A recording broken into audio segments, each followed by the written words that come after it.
Welcome to the video. We're going to do a deep dive into what we know about the Rogue Squadron movie. And we might do a little speculation as well as what we can see. So a quick note, if you're not familiar with the X-Wing novels that center around Rogue Squadron, check out the video in the top right hand corner for some backstory on it.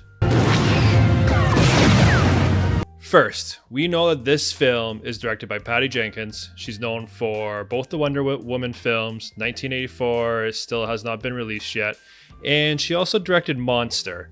And for those of you who've watched Monster or know it, it did receive critical acclaim. Charlize Theron won the Oscar for it, so it was a very, very successful movie.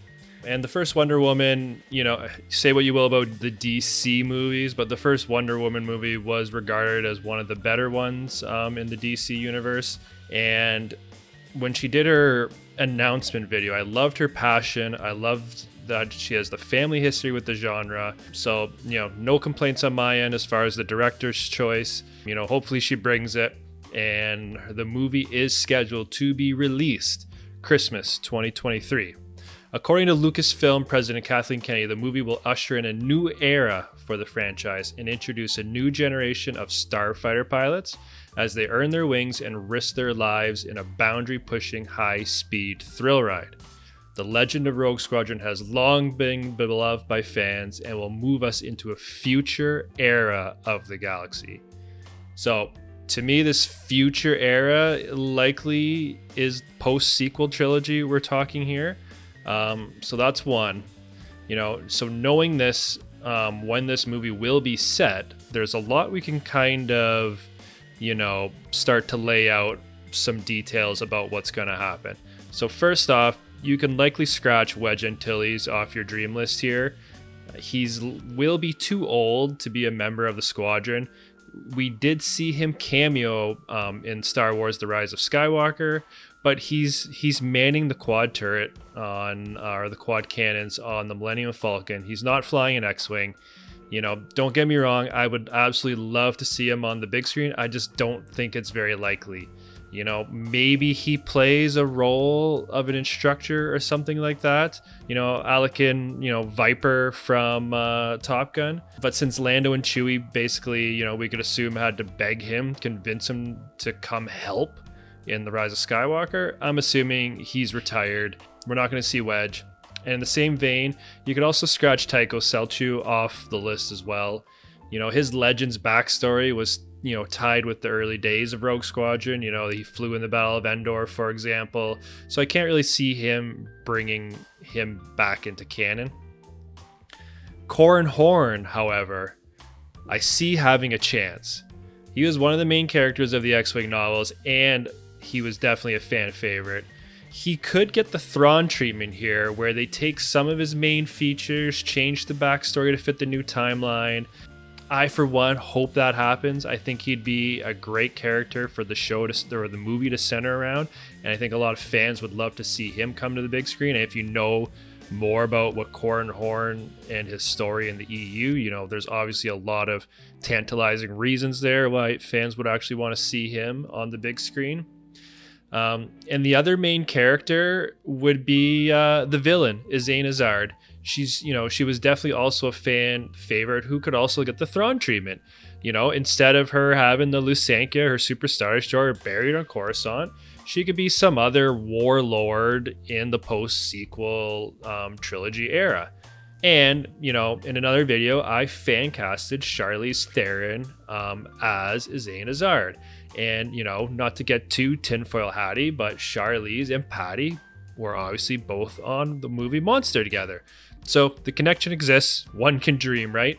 Moving on, the other logical main character who would probably make a lot of sense in this movie is Poe Dameron. Would he take on a key role here? He was essentially the Wedge Antilles of the sequel trilogy, just with a significantly bigger on-screen role. Would Oscar Isaac return for that? I'm assuming he'd be, in the trilogy he just came out of, he was kind of a co-star between the three of them. I'm assuming if he came back, he'd want to be the guy. So maybe if they do bring back Poe, maybe we don't get Corran Horn. or maybe Corran Horn, it's kind of a developmental movie for that character.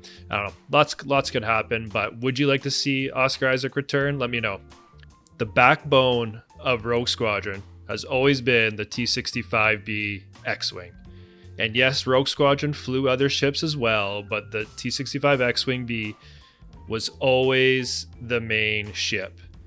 You can likely scratch that out as a ship we would see, because it has, in this time frame, it has been out of regular service. We're most likely to see the T-70, or probably even more likely, maybe the T-85 X-Wings as the main ship used. Just a quick backstory there. The T-85s were actually the main ship of the New Republic during the sequel trilogy era, and the Resistance, on their limited shoestring budget, were opting for the T-70, which was the predecessor. But for us, it looked new because it was the successor of the T-65B from the original trilogy.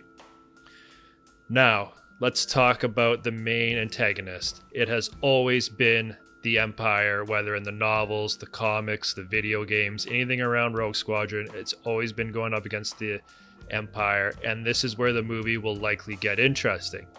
The Empire is long gone.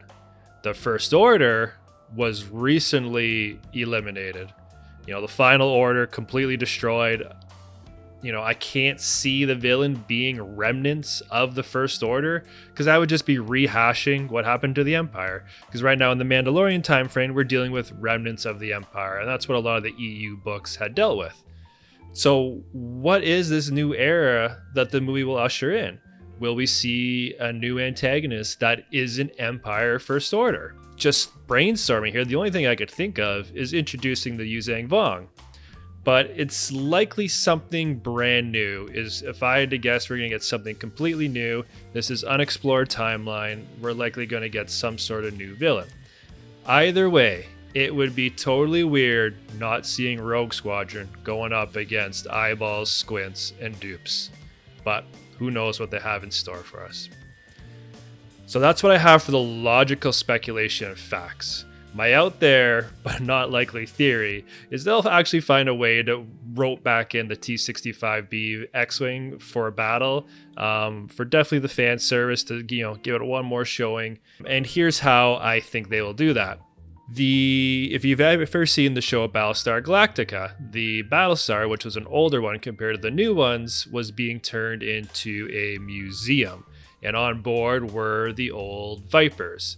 And the newer Battlestars had newer Vipers, and the old ones were being retired.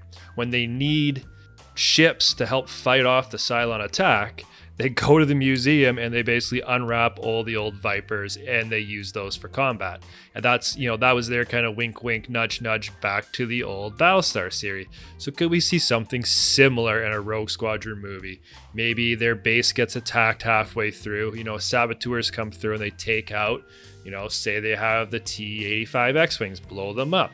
And Rogue Squadron has always historically been on, a pretty tight budget. They're always scrounging and scavenging. So maybe they end up having to go search for new ships, and they stumble upon maybe an old Rebel base, and there's a hangar full of two T-65B X-Wings, and they squadron up from there to take on whatever that film's villain is.